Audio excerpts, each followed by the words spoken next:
November 333 BC. The narrow coastal plain between the Amarnus Mountains and the Mediterranean Sea, near the town of Issus in southern Anatolia. King Darius III of Persia, ruler of the largest empire the world had ever seen, sat atop his ornate chariot surrounded by his royal guard, staring across the Pinarus River at an army that shouldn't have posed any threat to his imperial might. Across that shallow stream stood 40,000 Macedonians and Greeks, exhausted from months of campaigning, cut off from their supply lines, facing an army that outnumbered them at least 2 to 1, possibly 3 to 1. The Persian king had every reason to be confident. He commanded perhaps 100,000 men, including 30,000 elite Greek mercenary hoplites, 10,000 Persian immortals, and tens of thousands of cavalry drawn from across his vast empire. His empire stretched from the Aegean Sea to the Indus River, from the steppes of Central Asia to the cataracts of the Nile. The 32-year-old Macedonian king who faced him across that river, Alexander, son of Philip, was an upstart, a barbarian from the fringes of the civilized world who had somehow conquered Asia Minor but was now trapped with his back to the mountains and no line of retreat. What Darius couldn't have known, what no one could have predicted, was that the battle about to unfold would not only destroy his army, but begin the process of dismantling the greatest empire in the world. The weapon that would accomplish this wasn't superior numbers, wasn't better armor or sharper weapons. It was a tactical formation that had been perfected over decades of warfare. A formation so effective that it would dominate Mediterranean warfare for the next 150 years. The Macedonian Phalanx, combined with Alexander's tactical genius, was about to demonstrate why massed infantry equipped with 18-foot pikes could shatter armies that had conquered the known world. The events leading to Issus began 2 years earlier in 336 BC, when Philip II of Macedon was assassinated during his daughter's wedding celebration. His son Alexander, barely 20 years old, inherited a kingdom on the edge of rebellion, and an army that had been trained for a single purpose, the invasion of Persia. Philip had spent 20 years transforming Macedonia from a backward kingdom constantly threatened by its neighbours into the most formidable military power in the Greek world.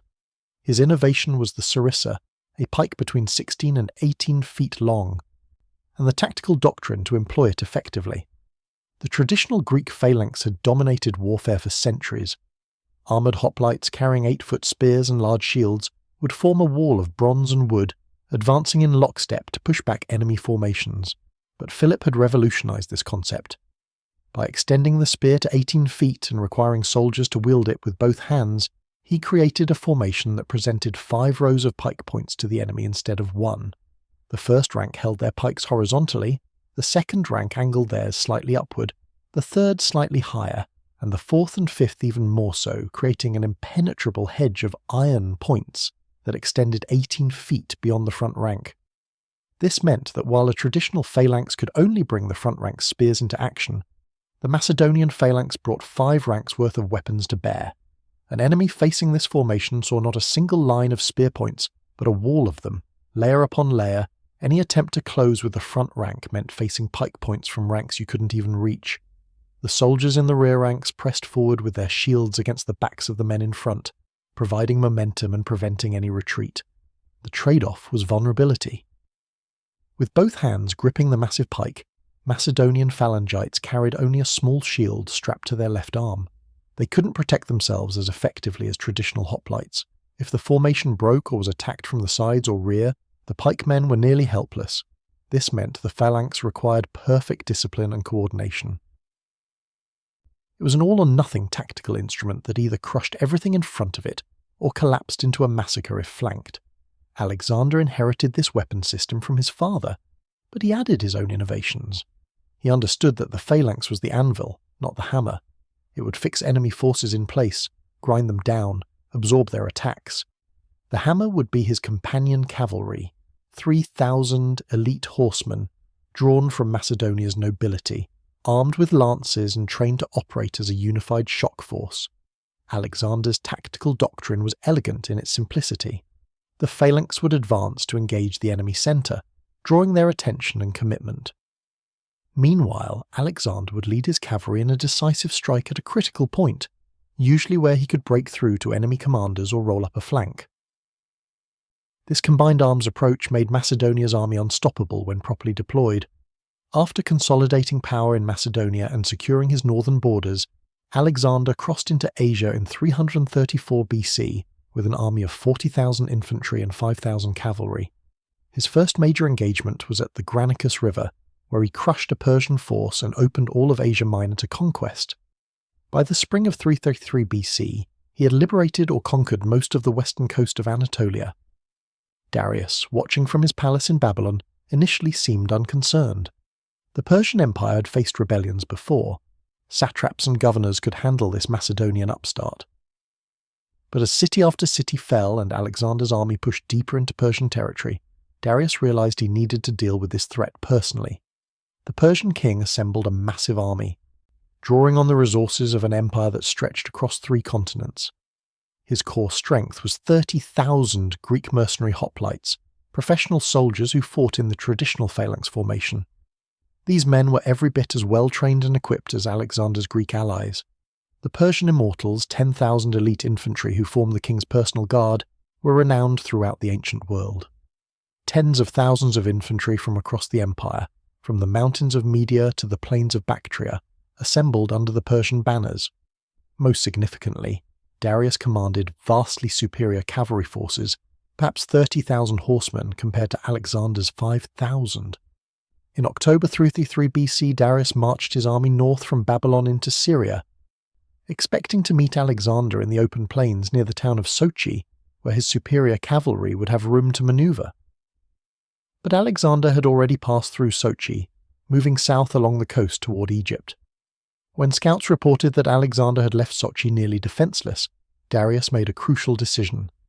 Instead of waiting on favorable ground, he would pursue Alexander and cut his supply lines, trapping the Macedonian army against the sea.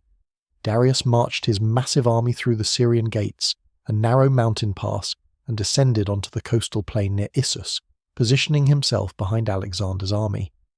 When Alexander received reports that the Persian army was now in his rear, he initially refused to believe it.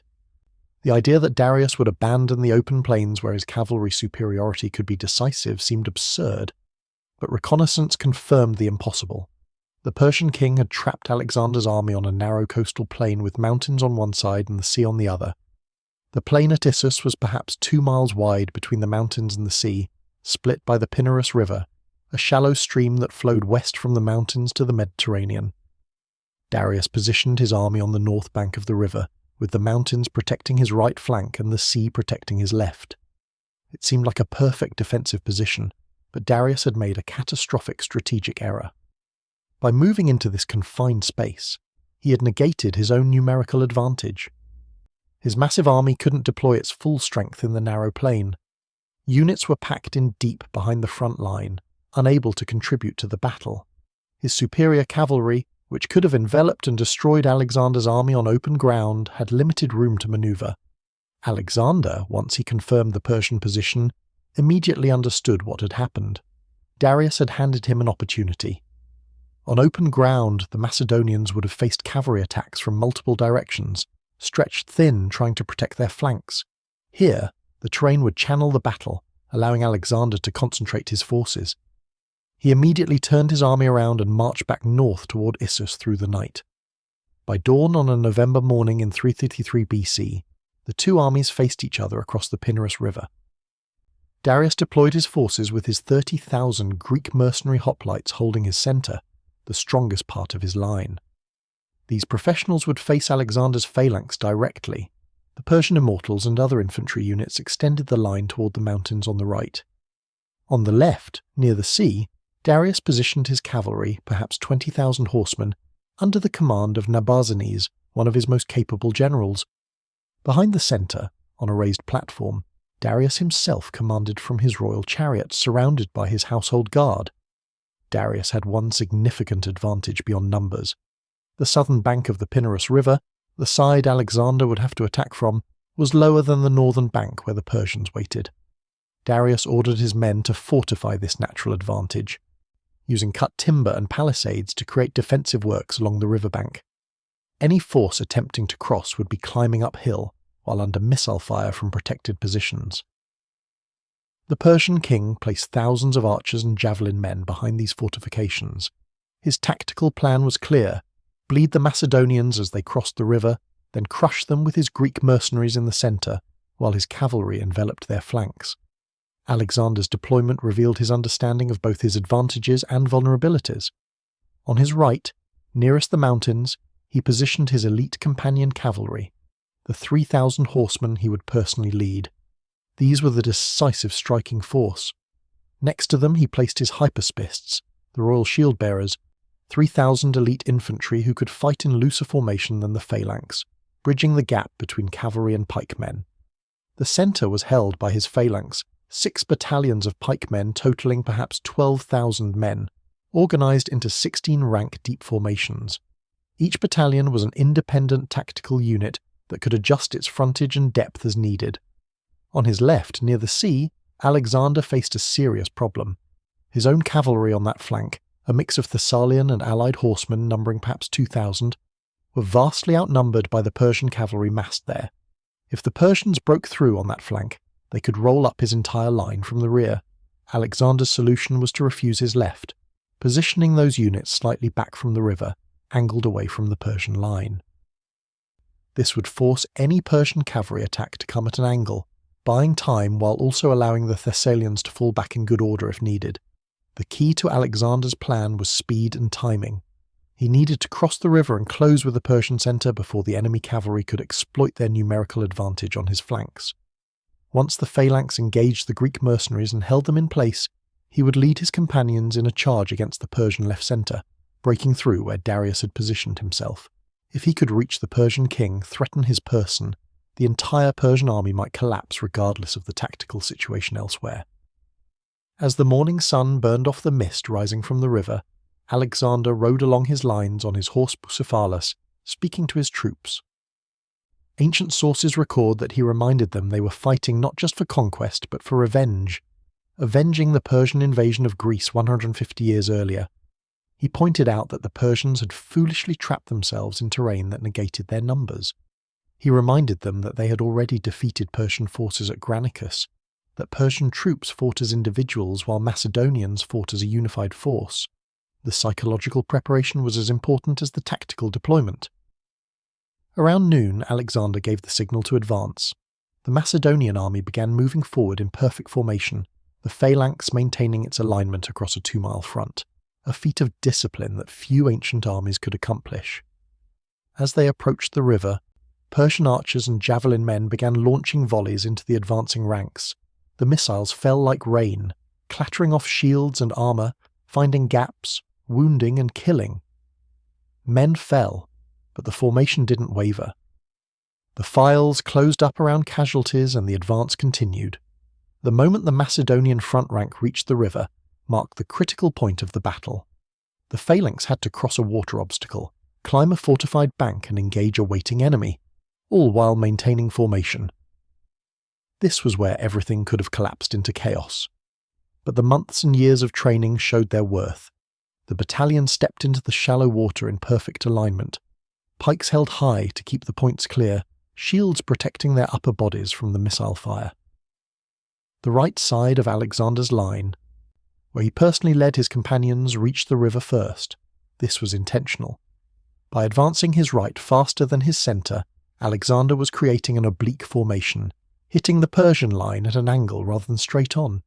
This meant his strongest units would engage first while his centre was still crossing, exactly what he wanted. The Hypaspists and the rightmost phalanx battalions scrambled up the north bank of the river and crashed into the Persian infantry positioned there. The fighting was immediate and brutal, shields against shields, pikes and spears seeking flesh, men pushing and stabbing in the press of bodies. But Alexander had already identified his target. As his hypaspists and the phalanx engaged, holding the Persian infantry in place, he led his 3,000 companions in a charge along the riverbank toward the point where Darius stood behind his Greek mercenaries. The cavalry thundered forward in wedge formation, the tightest tactical formation possible for mounted troops, with Alexander at the point of the spear. The companion cavalry were not just horsemen, they were shock troops trained to charge home with lances, breaking through infantry formations through sheer momentum and violence. The Persian infantry in that section, drawn from various provinces of the empire, were not prepared for what hit them. They had expected to fight from behind fortifications, shooting arrows and throwing javelins at troops struggling across the river. Instead, they faced 3,000 armoured horsemen charging in disciplined formation, led by a king who fought in the front rank. The Persian line simply disintegrated. Men scrambled backward, dropped their weapons, were ridden down or skewered on Macedonian lances. In the centre, the real test of the phalanx was unfolding. The Macedonian battalions had crossed the river and were pushing up the fortified bank into the waiting Greek mercenaries. These were the best infantry in Darius's army, professional soldiers who knew their trade. They fought in traditional hoplite fashion, shields locked, 8-foot spears seeking gaps in the enemy formation. The advantage of the Macedonian pike length should have been decisive, but the terrain complicated everything. The fortified bank broke up the phalanx formation, units had to climb over obstacles, lost alignment, gaps opened between battalions. The Greek mercenaries saw the opportunity and attacked with ferocious determination. They pushed into the gaps, trying to split the phalanx into isolated segments that could be surrounded and destroyed. This was every Macedonian commander's nightmare. The phalanx was nearly invincible while it maintained formation, but if broken up into smaller units, the pikemen with their small shields and unwieldy weapons were vulnerable. The fighting in the centre became a desperate struggle. Macedonian pikemen fought to maintain contact with the units on either side, while Greek mercenaries tried to drive wedges between them. Ancient sources record that 120 Macedonian officers fell in this phase of the battle, an extraordinarily high casualty rate among the leadership that indicates just how desperate the fighting was. Battalion commanders were in the front ranks, physically holding the line together, dying to prevent gaps from becoming breaches. The soldiers pushed forward over the bodies of the fallen, pikes seeking Greek shields, trying to maintain the forward momentum that was essential to the phalanx's effectiveness. To stop was to die. The formation had to keep moving forward, grinding against the enemy line, using its weight and depth to wear down the resistance. On the Macedonian left, near the sea, the situation was equally desperate, but in a different way. The Persian cavalry under Nabazanes had crashed into the Thessalian and allied cavalry, vastly outnumbering them. But the Thessalians were not mere militia horsemen. They were skilled cavalry who understood their role was to hold, not to win. They fell back in good order, reforming whenever the Persians paused, charging when opportunities presented themselves, buying time for Alexander's plan to unfold. The fighting on this flank was fluid and chaotic, swirling cavalry melees where individual skill and small unit cohesion mattered more than grand tactics. Everything depended on Alexander reaching Darius before the Persian cavalry broke through on the left, or the Greek mercenaries split the phalanx in the centre. The young Macedonian king, covered in dust and blood, led his companions deeper into the Persian formation, cutting through infantry units, riding down archers, pressing toward the raised platform where the royal standard flew above Darius's golden chariot. The fighting around Alexander was intensely personal. Ancient sources record that he was wounded in the thigh by a sword thrust, that his armour was dented in multiple places by arrows and spear points, that men fell around him constantly. But the companion cavalry was trained for exactly this kind of assault. They surrounded their king, protected him, killed anyone who came close, and kept driving forward. When Alexander's cavalry burst through the last screen of Persian infantry, and Darius saw them coming directly at his position, the Persian king faced a terrible choice. He was surrounded by his household troops, theoretically safe, but he was also the visible symbol of Persian power. If he fled, if his royal standard fell or retreated, the entire army would see it. The psychological impact could be catastrophic, but if he stayed and was killed or captured, the empire would be leaderless, the dynasty could end. Darius made the decision that probably saved his life but lost him the battle. He ordered his chariot turned and fled east toward the Syrian gates and the mountains beyond. The moment Darius fled, everything changed. Persian soldiers throughout the army saw their king's standard moving away from the battle and understood what it meant. The centre of their universe was running. The man they had marched hundreds of miles to follow, whose divine kingship justified their empire, was fleeing from a 25-year-old Macedonian. The psychological collapse was immediate and total. Units that had been fighting desperately moments before suddenly lost cohesion. Officers looked for orders that weren't coming. Soldiers looked to their left and right and saw others already running. What had been an army became a mob fleeing for their lives. The Greek mercenaries in the centre, professional soldiers who understood battlefield dynamics, recognized immediately what Darius's flight meant. They were now fighting for a lost cause, but they were surrounded by Macedonian Phalanx battalions and couldn't simply run. They fought their way backward in formation, maintaining discipline even in defeat, trying to break contact and escape.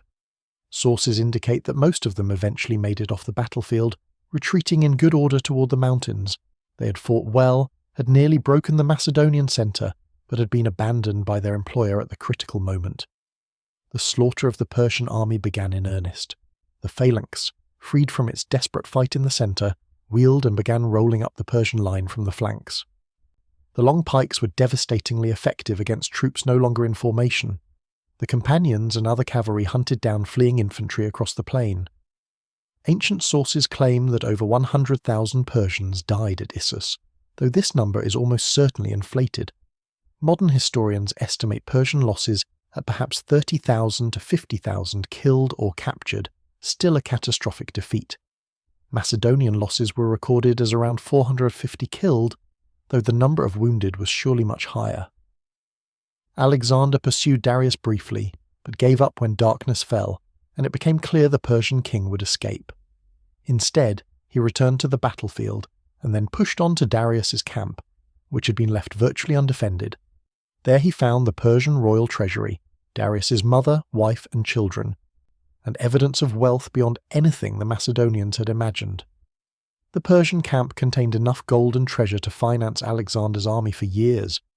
More importantly, it contained the Persian king's family, hostages that would prevent Darius from simply raising another army and trying again. The Battle of Issus shattered several fundamental assumptions about ancient warfare. First, it proved that the Macedonian Phalanx, when properly led and supported, could defeat traditional hoplite formations even when outnumbered.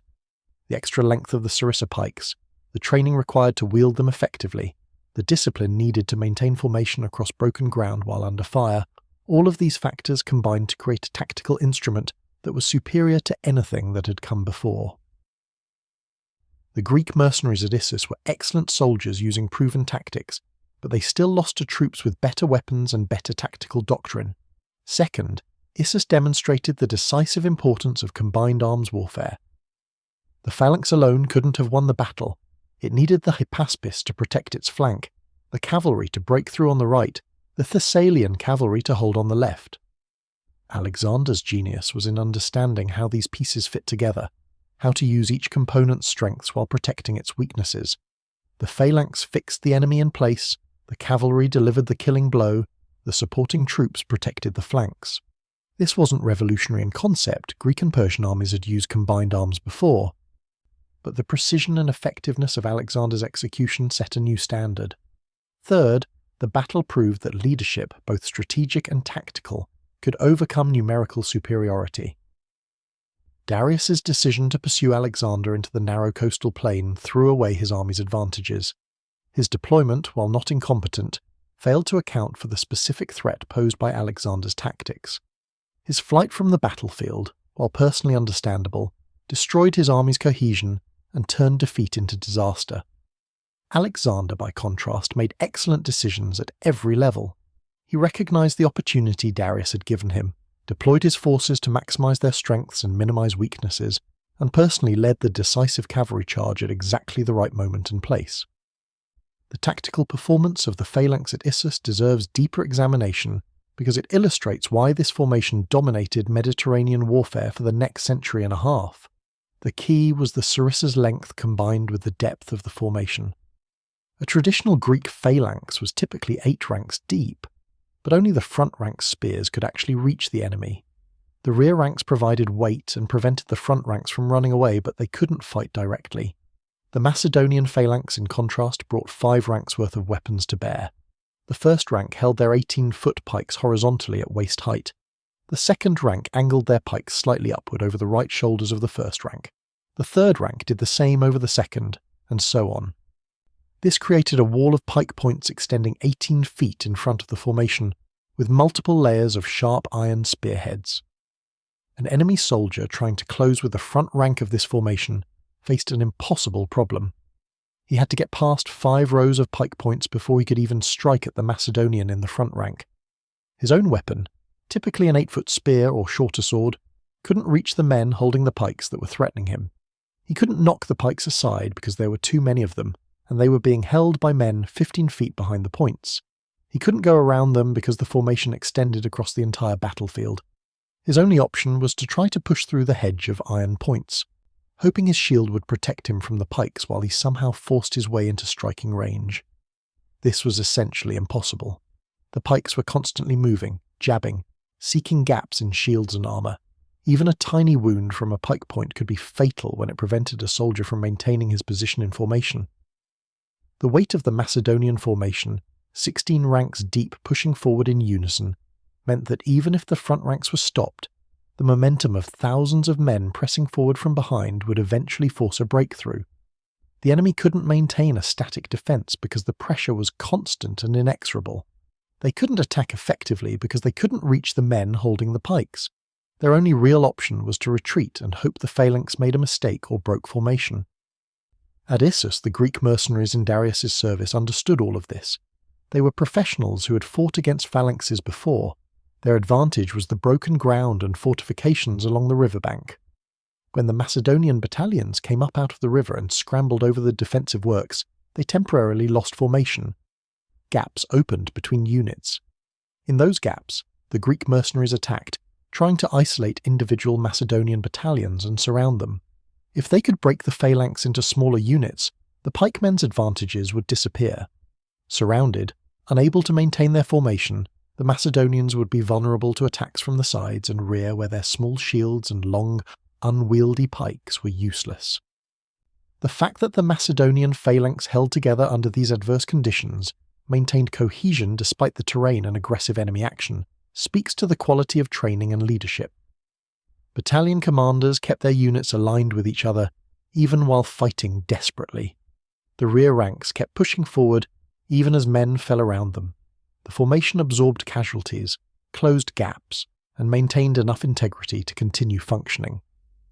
When Alexander's cavalry broke through and Darius fled, relieving the pressure, the phalanx battalions immediately re-established perfect formation and began the systematic destruction of the Persian army. The psychological impact of facing the Macedonian phalanx cannot be overstated. Imagine being a Persian infantryman standing on the north bank of the Pinarus River, watching this massive formation advance across a 2-mile front in perfect alignment. The pike points visible above the ranks, catching the sunlight, creating a glittering forest of steel. The drums and trumpets coordinating the advance, the rhythmic tramping of thousands of feet moving in unison. Your arrows and javelins falling like rain, but the formation not even slowing down, files closing around casualties, the advance continuing with mechanical precision. Then they're in the river, crossing without breaking stride, coming up your fortified bank, those pikes levelling toward you, 18 feet of iron-tipped ashwood seeking your flesh. You have an 8-foot spear and a shield. How do you fight that? The answer, as thousands of Persian infantrymen discovered at Issus, was that you couldn't. Not as an individual, not even as a small unit. The only counter to the phalanx was either to avoid it entirely, attacking from flanks or rear, or to match it with an equally well-trained and equipped formation. Darius's Greek mercenaries could do the latter, which is why they nearly succeeded in breaking the Macedonian centre.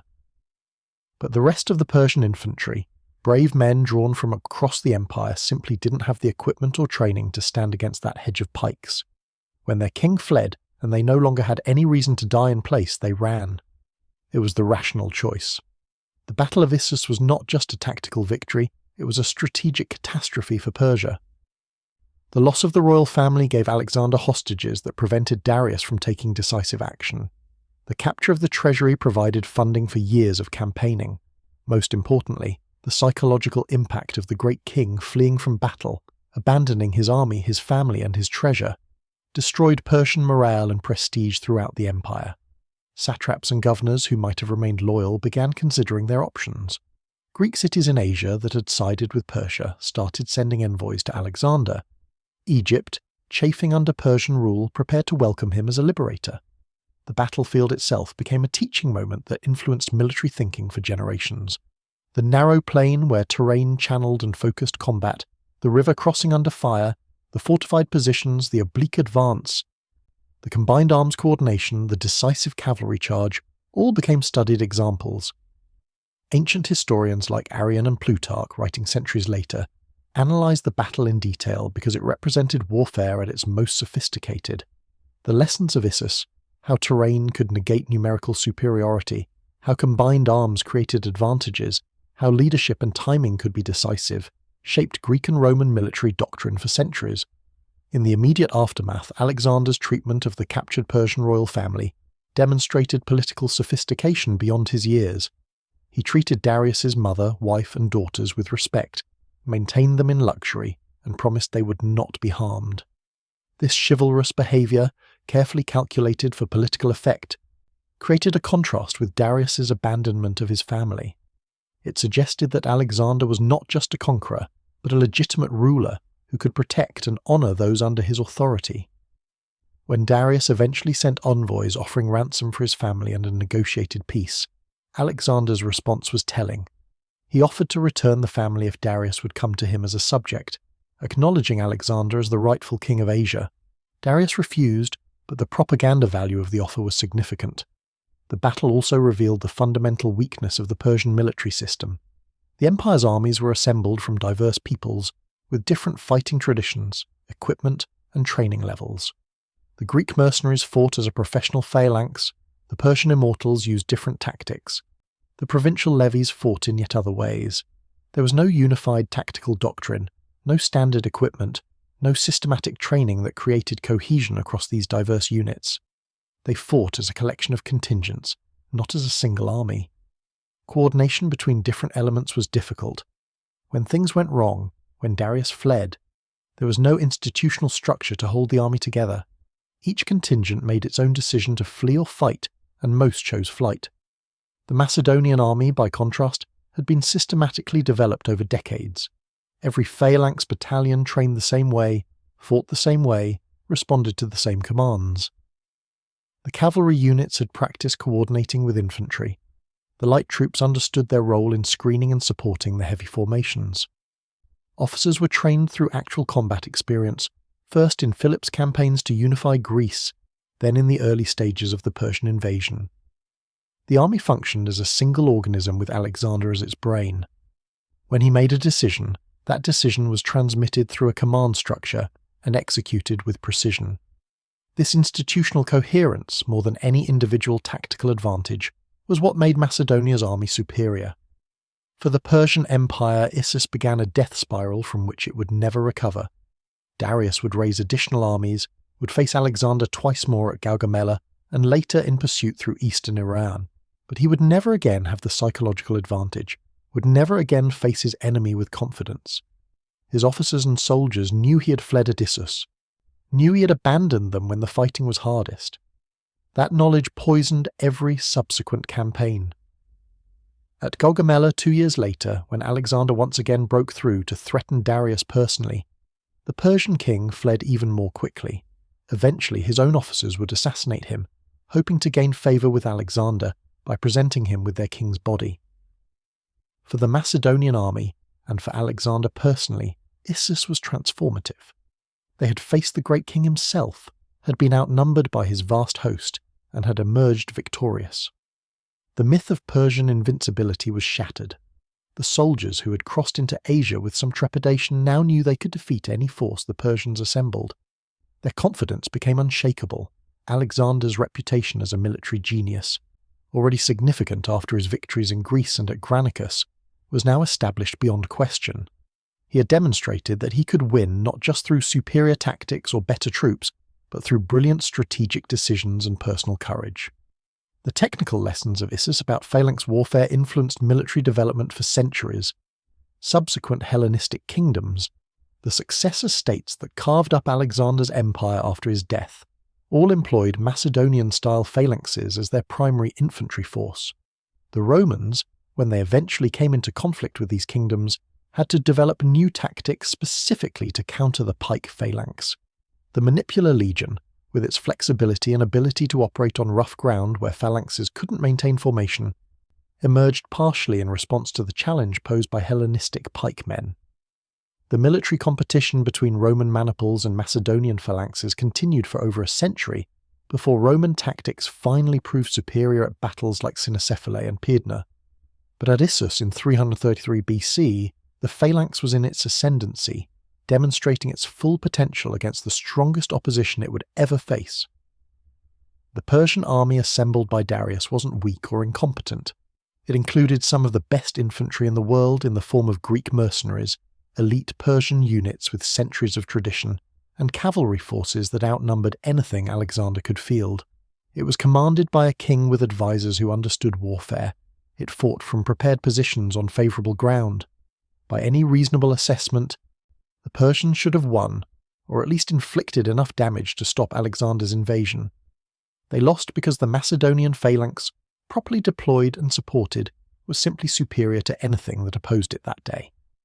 The extra length of the sarissa pikes, the training and discipline required to use them effectively, the tactical doctrine that coordinated infantry and cavalry into a combined arms team, all of these elements came together perfectly at Issus, when Alexander led his companions through the Persian left and threatened Darius personally. He was implementing a tactical plan that depended absolutely on his phalanx holding the centre. If those battalions had broken, if the Greek mercenaries had split them apart, Alexander would have been surrounded and killed, his cavalry isolated and destroyed. The phalanx held. It absorbed terrible punishment, lost officers and men at an appalling rate, but it held. And by holding, it enabled everything else. The Battle of Issus stands as one of history's decisive engagements, not because it ended the Persian Empire immediately. 2 more years of campaigning would be required for that, but because it proved that the empire could be defeated. It demonstrated that Darius's vast resources and numerical superiority couldn't overcome Alexander's tactical genius and the Macedonian military system. After Issus, the question was no longer whether Alexander could conquer Persia, but when he would complete the conquest. Satraps began hedging their bets, cities started preparing to surrender rather than resist, and the psychological dominance that had sustained Persian rule for 2 centuries began to crumble. All because on a narrow coastal plain in southern Anatolia, the Macedonian phalanx proved that discipline, training, and superior weapons could triumph over numbers. The day the phalanx collapsed, Persian ranks at Issus, was the day the ancient world's greatest empire began its fall. The immediate strategic consequences of Issus rippled across the ancient world with stunning speed. Within weeks of the battle, cities throughout the Levant were sending delegations to Alexander, offering submission before he even arrived. The great Phoenician city of Sidon welcomed him as a liberator from Persian rule. Byblos opened its gates without resistance. The psychological impact of watching the great king flee from a Macedonian charge had destroyed the aura of invincibility that had kept the Persian Empire's subjects obedient for generations. But one city refused to submit, and its resistance would prove just how thoroughly Issus had transformed the strategic situation. Tyre, the greatest maritime power in the Mediterranean, remained defiantly loyal to Persia. Built on an island half a mile offshore with walls 150 feet high rising directly from the sea, Tyre was virtually impregnable to ancient siege techniques. The Tyrians calculated that Alexander, lacking a fleet, couldn't take their city. They assumed he would bypass them and continue south toward Egypt, leaving them as a Persian stronghold in his rear. They completely misunderstood what kind of opponent they were facing. Alexander had learned from his father that warfare wasn't just about battlefield tactics, it was about applying overwhelming force and resources to achieve objectives that seemed impossible. The siege of Tyre lasted 7 months. Alexander built a causeway across half a mile of open water, constructed siege towers that equaled the height of Tyre's massive walls, assembled a fleet by convincing Phoenician cities that had submitted to him to provide their ships, and ultimately stormed the city in August 332 BC. The siege wasn't just a feat of engineering and persistence. It was a demonstration that the victory at Issus had given Alexander the resources, manpower, and psychological dominance to accomplish tasks that would have been unthinkable before. The treasure captured from Darius's camp funded the expensive siege operations. The prestige of defeating the great king convinced Phoenician cities to betray their traditional ally Tyre. The confidence of his soldiers, who now believed their king could accomplish anything, sustained them through months of grueling siege work. When Tyre finally fell, Alexander's treatment of the city demonstrated the hardening of his character. 8,000 Tyrian men of military age were massacred. 30,000 civilians were sold into slavery. This wasn't the chivalrous prince who had treated Darius's family with respect. This was a conqueror who would tolerate no defiance. The massacre at Tyre sent a clear message to every other city in the region. Submission meant generous treatment. Resistance meant annihilation. It was a calculated act of terror that emerged directly from the lessons of Issus. Alexander had learned that psychological warfare, demonstrating overwhelming power and the will to use it ruthlessly, could be as decisive as tactical brilliance. While Alexander was besieging Tyre, Darius sent multiple embassies offering peace terms. The Persian king offered to cede all territory west of the Euphrates River, basically half his empire, along with an enormous ransom for his family and a marriage alliance. Parmenion, Alexander's senior general and his father's old friend, supposedly advised him to accept, saying, "I would take this offer if I were Alexander." Alexander's reported response has become legendary. "I would too if I were Parmenion." The exchange, whether historically accurate or later propaganda, perfectly captured Alexander's ambition. Issus hadn't satisfied him. It had proven that total conquest was possible. Why settle for half an empire when the whole thing was within reach? The broader military implications of Issus were being studied and absorbed by commanders throughout the Greek world. The battle had demonstrated several tactical principles that would influence warfare for generations. First, the value of combined arms coordination reached a new level of sophistication. Previous armies had used cavalry and infantry together, but Alexander's integration of pike phalanx, elite hyperspists, heavy companion cavalry, light cavalry for screening and pursuit, and supporting light infantry, created a system where each element reinforced the others. The phalanx fixed enemy infantry in place, the cavalry exploited breakthroughs, the light troops protected flanks and pursued broken enemies. Remove any element, and the system became vulnerable. Second, Issus proved that careful battlefield preparation and reconnaissance could create opportunities even in desperate situations. Alexander's decision to march back to meet Darius rather than continuing south was based on accurate intelligence about Persian positions and understanding of how terrain would affect combat. His oblique advance, hitting the Persian line at an angle with his strongest units engaging first, showed sophisticated tactical thinking beyond a simple frontal assault. The timing of his cavalry charge, waiting until the phalanx had fully engaged and drawn Persian attention, before striking at Darius, demonstrated patience and battlefield awareness that many commanders lacked. Third, the battle reinforced the principle that morale and cohesion were as important as weapons and numbers. The Persian army at Issus included excellent troops, particularly the Greek mercenaries who nearly broke the Macedonian centre. But when Darius fled, the entire army's cohesion collapsed because it was assembled from disparate contingents without unified command structure or common purpose beyond loyalty to the king. The Macedonians, by contrast, fought as a unified force where each unit understood its role and trusted the others to fulfill theirs. When the centre was in desperate trouble, the flanks didn't flee, they fought harder, trusting that Alexander's plan would work. That trust was earned through training, through shared experience, and through Alexander's personal leadership. The personal element of Alexander's leadership at Issus cannot be overstated. He didn't command from the rear, sending orders through messengers. He led his companions from the front, was wounded in the fighting, was personally visible to his troops throughout the battle. His soldiers fought harder because they could see their king sharing their danger. This style of leadership, where the commander was also the foremost warrior, was unusual even in ancient warfare where kings and generals were expected to fight. Alexander took it to an extreme, repeatedly putting himself in mortal danger to inspire his troops and to personally strike at critical points.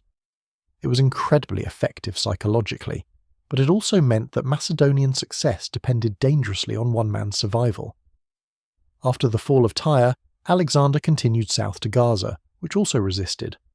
Another siege, another massacre when the city fell. Then Egypt, which welcomed him as a liberator from Persian rule, having been conquered by Persia only in 525 BC and remained restive under Persian control. The Egyptian priests declared him Pharaoh, son of the god Amun. Alexander made a dangerous journey across the desert to the oracle at Siwa, where the priest confirmed his divine parentage. Whether Alexander actually believed he was a god's son or simply used the claim for political purposes remains debated, but the psychological impact on his troops and enemies was significant. After Issus, Alexander wasn't just a brilliant general, he was becoming a figure of legend, a demigod whose victories proved his divine favour. By the spring of 331 BC, 2 years after Issus, Alexander was ready to march into the heart of the Persian Empire. Darius had spent those 2 years raising a new army, even larger than the one destroyed at Issus. This time, the Persian king chose his battlefield carefully, selecting the plains of Gaugamela near the ancient city of Nineveh, in what is now northern Iraq. The flat terrain gave his cavalry room to maneuver and his numbers room to deploy. Darius even had the ground levelled and cleared of obstacles to facilitate chariot charges and cavalry movements. He had learned from Issus that terrain could negate numerical advantage, so he chose ground that maximised his strengths. The Persian army at Gaugamela was enormous. Ancient sources claim up to 1 million men, though modern historians estimate perhaps 100,000 to 250,000 troops. Whatever the exact number, it vastly outnumbered Alexander's approximately 40,000 infantry and 7,000 cavalry. Darius deployed this massive force in depth, with cavalry on both flanks in overwhelming numbers, chariots in front to break up the Macedonian Phalanx, and his remaining Greek mercenaries plus Persian infantry holding the centre. Behind the main line, he positioned reserve formations specifically to counter any breakthrough. The Persian king had studied Alexander's tactics at Issus and developed a plan to stop them. The Battle of Gaugamela on October 1st, 331 BC, was in many ways a replay of Issus but on a grander scale. Alexander deployed his army in the same basic formation, phalanx in the centre, companions with him on the right, Thessalian and allied cavalry on the left, but he added innovations based on Issus's lessons. He created a second line behind his main formation, positioned at an angle so it could wheel to face attacks from the flanks or rear. He reinforced his left wing even more heavily, knowing Darius would try to envelop that flank. He positioned light troops and cavalry on the far flanks, with orders to prevent encirclement. When the battle began, Darius launched his plan. The chariots charged, intended to break up the phalanx formation so cavalry could exploit the gaps. But Alexander's light troops simply opened lanes for the chariots to pass through harmlessly, then closed ranks again, while other light troops shot down the chariot crews with javelins. The phalanx formation remained intact. Darius then sent his cavalry on both flanks in massive enveloping attacks, trying to surround the Macedonian army. On Alexander's left, the Thessalian cavalry under Parmenion faced overwhelming odds, perhaps 10,000 Persian cavalry against 2,000 Greeks. They fought desperately, falling back slowly, absorbing charge after charge but holding together. On the right, Alexander watched the Persian left-wing cavalry moving to envelop him, which created exactly what he wanted, a gap in the Persian line between their left-wing cavalry and their centre. Just as at Issus, Alexander led his companions in a wedge charge directly at that gap, aiming for Darius's position. The Persian cavalry on the left, committed to their enveloping attack, couldn't react quickly enough. Alexander's 3,000 horsemen smashed through light infantry screening the gap and bore down on Darius. The Persian king, seeing the Macedonian cavalry charging directly at him for the second time, experiencing again the terror of facing Alexander's personal assault, made the same decision he had made at Issus. He fled. His chariot raced from the battlefield even though his army was actually winning on both flanks, was close to surrounding the Macedonian force. But Darius's flight again collapsed Persian morale. Officers saw their king running and began pulling their units out. The vast Persian army, despite its numerical superiority and tactical advantages, disintegrated. The battle became a massacre as Macedonian cavalry hunted down fleeing Persians across miles of open plain. Alexander pursued Darius for weeks, pushing deep into the Persian heartland. He captured Babylon, then Susa, then Persepolis, the ceremonial capital of the Persian Empire. At Persepolis, Alexander found treasure beyond imagination, gold and silver accumulated over 2 centuries of imperial taxation. Ancient sources claim 120,000 talents of precious metal, enough to finance armies for decades. He also controversially burned Persepolis' royal palace, either in drunken revelry or as calculated revenge for the Persian burning of Athens 150 years earlier. The destruction symbolized the end of Persian power. Darius fled east into his empire's remote provinces, still hoping to raise another army. But his own officers, recognizing that Alexander was now unstoppable, assassinated him in July 330 BC, hoping to gain favour with the conqueror. Alexander found Darius's body and gave him a royal funeral, honouring his defeated enemy while claiming to be his legitimate successor. The Persian Empire, which had ruled the Near East for 220 years, ceased to exist. Alexander declared himself king of Asia, heir to the Achaemenid dynasty, ruler of an empire stretching from Greece to India. The transformation that had begun at Issus was complete. The 25-year-old Macedonian king who had faced Darius across the Pinarus River was now master of the known world. The pike phalanx that had held against desperate assault on that November day in 333 BC had become the foundation of an empire. The tactical lessons learned in that narrow coastal plain had been applied in battle after battle, refined and perfected, until no force in the ancient world could stand against Macedonian arms. But the very success of the phalanx contained the seeds of its eventual obsolescence. The formation required flat, open ground to maintain alignment. It needed room to deploy, couldn't function effectively in broken terrain or forests or mountains. It was devastatingly effective in set-piece battles, but vulnerable to guerrilla warfare and ambush. As Alexander pushed deeper into Asia, conquering Bactria and Sogdiana, fighting in mountainous terrain against enemies who refused pitched battle, the limitations of the phalanx became apparent. Alexander increasingly relied on lighter troops, on cavalry, on siegecraft and irregular warfare. The pike phalanx was still the core of his army, but it wasn't the solution to every tactical problem. After Alexander's death in 323 BC, his empire fragmented into kingdoms ruled by his generals. These Hellenistic kingdoms, the Ptolemies in Egypt, the Seleucids in Syria and the East, the Antigonids in Macedonia, all maintained pike phalanxes as their primary infantry force. They understood that in major battles the phalanx remained supreme, but they also developed new tactics and formations to address its weaknesses. Lighter infantry to protect its flanks, cavalry in greater numbers and variety, elephants to break enemy formations, increasingly sophisticated combined arms doctrines. The Romans, when they began expanding into Greek territories in the 3rd and 2nd centuries BC, initially feared the Macedonian phalanx. Roman historians recorded that Roman soldiers facing pikemen for the first time at Heraclea in 280 BC were terrified by the hedge of pike points, called it a forest of iron that couldn't be approached. King Pyrrhus of Epirus, using Macedonian tactics and phalanx formations, defeated Roman armies twice despite being outnumbered, but the Romans learned from defeat. They adapted their manipular legion, already more flexible than the phalanx, specifically to counter pike formations. The key Roman insight was that the phalanx was powerful but inflexible. It could crush anything in front of it on flat ground, but struggled with rough terrain and couldn't change direction quickly. Roman maniples, smaller independent units that could operate on broken ground, would refuse to meet the phalanx head-on. Instead, they would use terrain to break up the pike formation, attack from flanks and rear, force the phalanx to turn where it couldn't maintain alignment. At the Battle of Cynocephalae in 197 BC, a Roman army under Titus Quinctius Flamininus defeated a Macedonian phalanx by fighting on hilly ground, where the pike formation couldn't maintain cohesion. At Pydna, in 168 BC, Lucius Aemilius Paeolus used the same tactics, drawing the Macedonian phalanx forward until gaps appeared in its line, then sending maniples into those gaps to attack from inside the formation where the long pikes were useless. The fall of the Macedonian phalanx to Roman maniples completed a cycle that had begun at Issus. The phalanx had defeated Persian numbers through superior weapons, training and tactics. The Romans defeated the phalanx through superior flexibility and tactical doctrine. Each system was a response to military challenges of its time.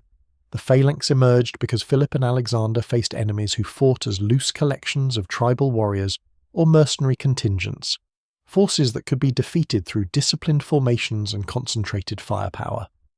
The Roman system emerged because Rome faced diverse enemies across diverse terrain, requiring flexible units that could adapt to any situation. But at its peak, in that moment at Issus when Macedonian pike battalions held against elite Greek mercenaries while outnumbered and on disadvantageous ground, the phalanx represented the pinnacle of its tactical concept. The men who stood in those formations, gripping 18-foot pikes with both hands, small shields strapped to their left arms, watching enemy hoplites charge toward them, exemplified a kind of warfare that demanded absolute discipline and trust. Trust that the man next to you would hold his position, that the ranks behind you would keep pushing forward, that your commanders would use your sacrifice wisely. The Macedonian Phalangite was part of a machine, an organic weapon system where individual heroism mattered less than collective cohesion. This was different from the heroic warfare celebrated in Homer, where individual champions duelled while armies watched. It was different from the Persian system where ethnic contingents maintained their own fighting styles and tribal identities. The phalanx required men to suppress individual impulse, to move and fight as one body, to trust the system even when instincts screamed to run or break formation. Creating soldiers with this level of discipline required years of training, required military institutions and state resources that only developed kingdoms like Macedonia could provide. The broader historical significance of Issus extends beyond military tactics. The battle marked the beginning of Hellenistic civilization, the fusion of Greek and Near Eastern cultures that would dominate the ancient world for 3 centuries. When Alexander's armies marched east after Issus, they carried Greek language, philosophy, art, and political concepts into regions that had never experienced them. The cities Alexander founded across his empire, dozens of Alexandrias from Egypt to Afghanistan, became centres where Greek and local cultures merged and produced something new. The scientific and philosophical achievements of the Hellenistic period, the mathematics of Euclid and Archimedes, the astronomy that calculated the Earth's circumference, the philosophical schools of Stoicism and Epicureanism, the library at Alexandria, all emerged from the world created after Issus. Persian administrative techniques merged with Greek political philosophy to create new forms of monarchy. Greek art incorporated Near Eastern and Indian influences. Trade routes opened that connected the Mediterranean to India and eventually China. The cultural mixing that accelerated after Alexander's conquest shaped civilization in ways still visible today. None of this was inevitable. If Darius had won at Issus, if the Persian army had destroyed Alexander's forces in that narrow coastal plain, world history would have developed completely differently. Greek culture might have remained confined to the Aegean. Alexander would have been remembered as a failed adventurer. The Persian Empire might have endured for centuries more. The tactical effectiveness of the Macedonian phalanx, the training and discipline of soldiers who held their formation under desperate assault, the leadership of a young king who personally led cavalry charges at critical moments, these factors didn't just win a battle, they changed the course of human civilization. The individual soldiers who fought at Issus, the pikemen in the centre battalions who faced elite Greek mercenaries, the cavalrymen who charged with Alexander toward Darius, the light troops who protected the flanks, most of them left no individual historical record. We don't know their names, don't know their personal stories, can't identify which of them died and which survived, but collectively they were the agents of historical transformation. Their willingness to stand in formation, to advance under missile fire, to close with professional enemy soldiers and kill or be killed, created the conditions that allowed Alexander to build an empire and Greek civilization to spread across the known world. Modern archaeological work at the site of ancient Issus has uncovered evidence of the battle. Arrowheads and spear points, scattered bones in mass graves, evidence of fortifications along what was probably the riverbank. The physical traces are fragmentary, but they confirm the basic historical narrative. A massive battle was fought there, involved siege-scale fortifications, resulted in casualties numbering in the thousands. The archaeological evidence validates what ancient historians recorded, that something decisive happened on that coastal plain in 333 BC. The strategic situation that developed after Issus, with Alexander controlling the entire eastern Mediterranean coast and the resources of Egypt, made the eventual fall of Persia inevitable. Darius could no longer project power westward, couldn't reinforce or resupply garrisons in the western satrapies, couldn't threaten Alexander's supply lines. The Macedonian king could take his time, consolidate his conquests, build up resources for the final push into the Persian heartland. The 2 years between Issus and Gaugamela were spent systematically eliminating Persian naval power by capturing all the Phoenician ports, securing Egypt, accumulating the military resources for the final campaign. Darius, trapped in his eastern territories, could raise another army but couldn't effectively deploy it. He chose the battlefield at Gaugamela carefully, but by then Alexander's soldiers were veterans who had won so many victories that they believed themselves invincible. The psychological advantage gained at Issus, the knowledge that they had defeated the great king's army, that Darius had fled from battle rather than face them, gave Macedonian soldiers confidence that proved as decisive as any tactical advantage. When they advanced toward the vast Persian host at Gaugamela, they were advancing as conquerors who had already proven they could win. The long-term military legacy of Issus centered on the effectiveness of the combined arms doctrine that Alexander perfected. Later commanders studied his battles, understood that the phalanx worked because it was part of a larger system, that cavalry charges were effective because infantry fixed the enemy in place, that light troops were essential for protecting flanks and exploiting victories. This understanding influenced military thinking for centuries. Even after the phalanx itself became obsolete, the principle that different types of troops should work together in coordinated attacks remained central to military doctrine. The comparison between Issus and later battles shows the evolution of these concepts. At Gaugamela, Alexander's combined arms coordination was even more sophisticated, with a second line to prevent encirclement, light troops specifically tasked with neutralizing chariots, heavier reinforcement of the threatened left wing. In his later battles in India, he adapted further, using archers and light infantry more extensively when fighting in terrain unsuitable for phalanx formations. The tactical flexibility that emerged from studying what worked and what didn't at Issus made his army increasingly effective. The human cost of these military innovations is harder to calculate but no less significant. Every tactical advance, every perfection of the phalanx system meant more efficient killing. The sarissa pike allowed Macedonian soldiers to kill enemies from 18 feet away, beyond the reach of their weapons. The concentrated firepower of the combined arms system meant that when it worked properly, enemy forces could be destroyed with relatively light Macedonian casualties. But when it didn't work, when formations broke or were caught in unfavourable terrain, the casualties were catastrophic. The 120 Macedonian officers killed in the centre, fighting at Issus, represented a tremendous loss of experience and leadership that would be felt in subsequent campaigns. For the Persian soldiers who died at Issus, most of them conscripts fighting because their local governors had levied troops for the great king's army, the battle was simply catastrophic. They faced weapons and tactics they couldn't counter, led by commanders who fled when the battle turned against them, fighting for an empire that had never truly earned their loyalty.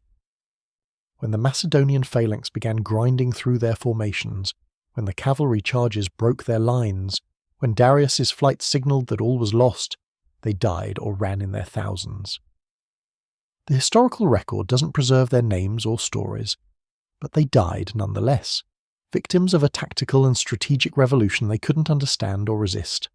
The narrow coastal plain where the battle was fought has changed dramatically over 2,300 years. Sedimentation has pushed the coastline further into the Mediterranean, the Pinarus River has changed course, the mountains have eroded. But the fundamental geography that shaped the battle remains recognizable. The confining terrain that negated Persian numerical superiority, the shallow river that had to be crossed under fire, the open area where cavalry could charge but not easily maneuver, these features still exist in modified form. Standing on that plain today, understanding how terrain channeled and focused the fighting, makes clear why Darius's decision to fight there was so catastrophic. The Battle of Issus stands as one of history's most decisive engagements because it proved that empires could fall, that overwhelming numbers and resources could be defeated by superior tactics and leadership, that the course of civilizations could turn on the effectiveness of a military formation wielded by a genius commander. The Macedonian phalanx that held the centre on that November day, absorbing desperate attacks while maintaining formation, was the instrument that enabled Alexander to create an empire and spread Greek civilization across the ancient world.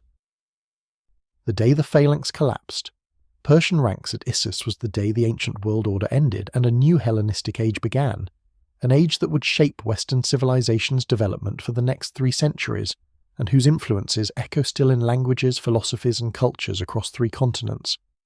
The thunder of thousands of boots advancing in perfect formation, the clash of pike against shield, the cries of dying men. These sounds faded 2,300 years ago, but their consequences resound through history still.